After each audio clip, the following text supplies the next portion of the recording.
What can teachers do to extend the writing and analysis skills of their students in English language? At King Edward VI School in Bury St Edmunds, Suffolk, Barbara Blyman, a specialist advisory teacher from the English and Media Centre, and Head of English Lindsay Gumbrell, reflect on a lesson about formality and language choices. The Year 9 class is taught by Natalie Punchard. Alice. Simon. Today I'm planning to teach a lesson to Year 9 students, thinking particularly about informality and formality of language. We're thinking about standard English and non-standard English, and yesterday we did some work on that and sort of groundwork, thinking about the technical terms, did a little bit of analysis, and I hope to develop that today, take that forward. I'd like you to just jot down our 2 lesson objectives for today, okay? So I'll read them to you. So the first one, to understand how the formality of a text is affected by the language choices that are made. And the second objective is to know the appropriate context in which to use these language features. What kinds of situations were there that we would use that standard formal language? Start off, Alice. If you're writing to the Queen. Good, okay, excellent example. If you're going for a job interview or if you're talking to the boss, sort of thing that broadsheets would use in their newspapers. Good. Essays. Essays, yeah. Sometimes people absolutely, they forget that they're texting away and they're writing their essay at the same time, and they actually get the two kind of muddled up. So we need to think really carefully about that. Good, let's come back to this next term then. What was informal then? What kinds of situations would we use that informal language? It's where non-standard English is used, like when you talk more relaxed. It doesn't sound so imposing.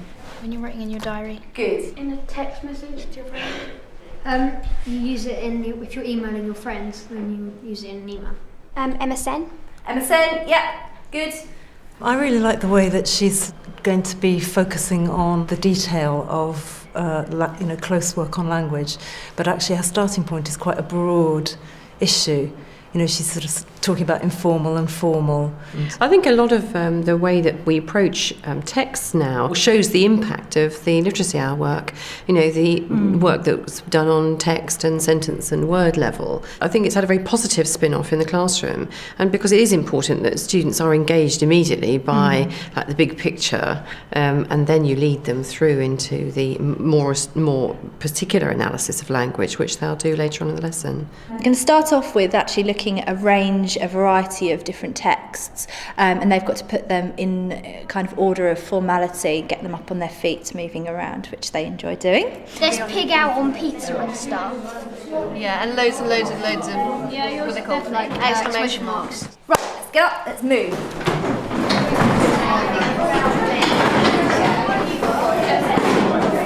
She's saying things like she's got bundles of cash. All right, turn around, show me the text. So I can see what we've got. Okay, let's deal with the extremes first of all. Why did you choose to stand there? It's a simple text message, it's going to be fast, easier, and you have a lot more time without using standard English. Good. Because it takes longer and you have to pay more. We chose to stand here because we thought that it's a newspaper and it's going out to people that you don't know, so you've got to keep it formal. And they wouldn't use slang to like people that you don't know. And Good. can't really It's on the be front rude. page, so setting an example. Okay, let's deal with one that's in the middle. It's a letter to Vicky's grandma and granddad about her birthday present they gave to her. Excellent. Okay, why did you choose to stand there? Because it's not informal, but then it's not formal as well. It's just in the middle. There's some slang, but then some of it's wrote properly. What about the letter to the parents? It says things like yours faithfully, and it's like standard English, so it uses all the like common grammar and spelling rules. Good, absolutely. What about, there's 2 emails that I want to look at. What can we say about this email? It's got a load of emoticons, little Good. pictures in it. And Yeah. Well, this is an email from the boss of a company to one of his employees about a meeting. So it's quite formal because it's the boss of a company. And he Excellent. says things like, please ensure you bring your portfolio. And Good, excellent. Okay. I love that continuum line activity. Works well, doesn't It works really, really well. Partly because it's the physical thing of them getting up and standing up, but also they are having to kind of read closely, look at each of the texts, compare the texts with each other. Yes. Make all that decisions, negotiation going on. Exactly, negotiating, Yeah. and then putting themselves somewhere on that line. They're picking up all sorts of clues, in fact, aren't they, about in how to determine the level. It's also a really investigative lesson, isn't it? Which is, in terms of teaching about language, teaching grammar, seems to me the way to go. We're going to move on now.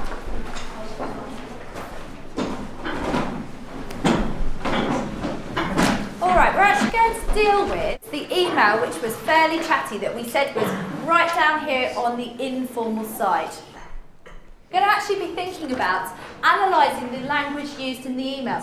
The way in which you're going to do it is you're going to set it out in a table format. Now, there are 3 ways you can do this.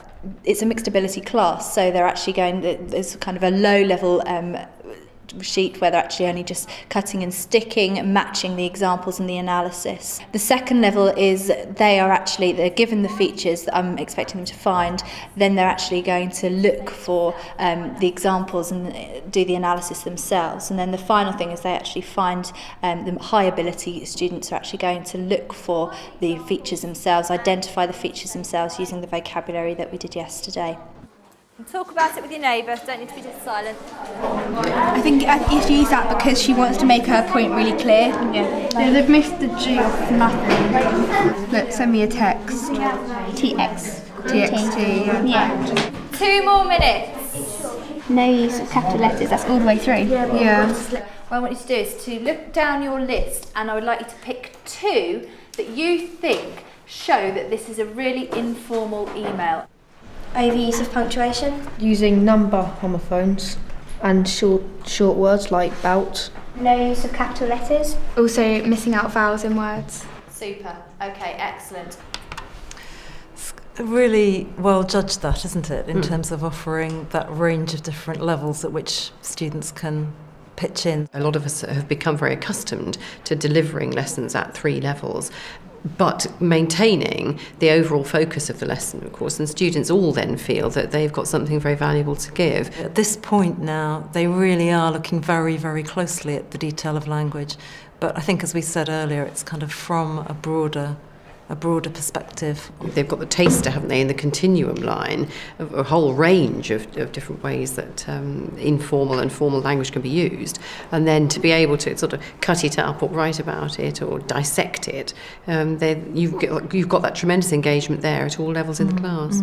We're going to move then on to thinking a little bit about actually employing that in our writing, and the students hopefully will be able to kind of transfer those skills from the analysis. What we're going to think about is actually employing language features in our own writing to make the text we've looked at either more formal, if it's very informal, or less formal, if it's a very formal text. So, my formal text was this first of all. Okay, this is what I started off with. Dear parent, I regret to inform you that your son did not complete his English coursework. He has missed 3 deadlines.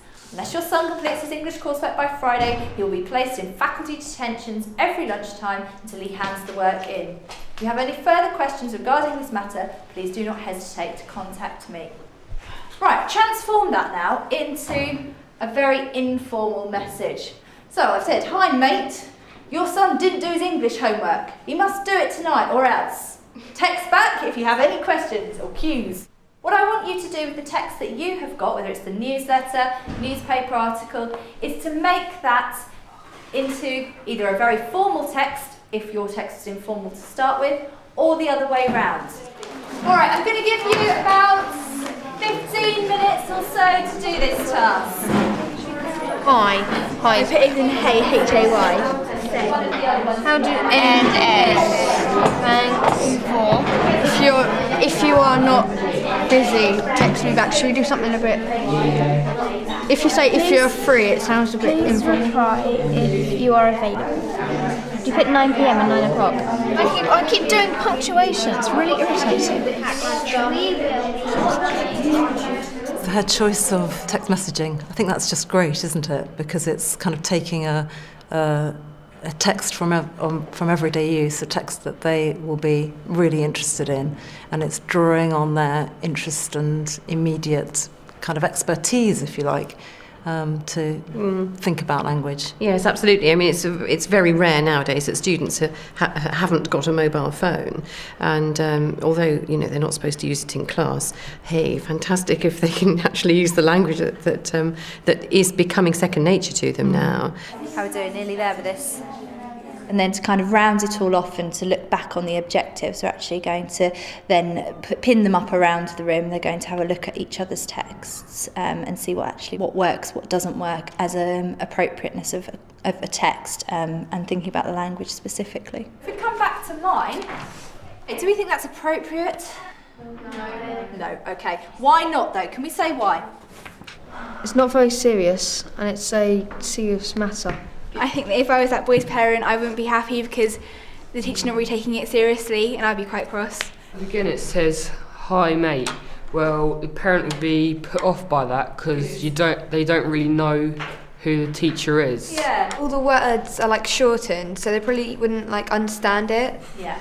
Good. So what I would like you to do for each of the texts is to go around picking out examples of formal language and informal language that meet our first objective, and then decide whether you think the text is the language is appropriate or inappropriate, and try and say why.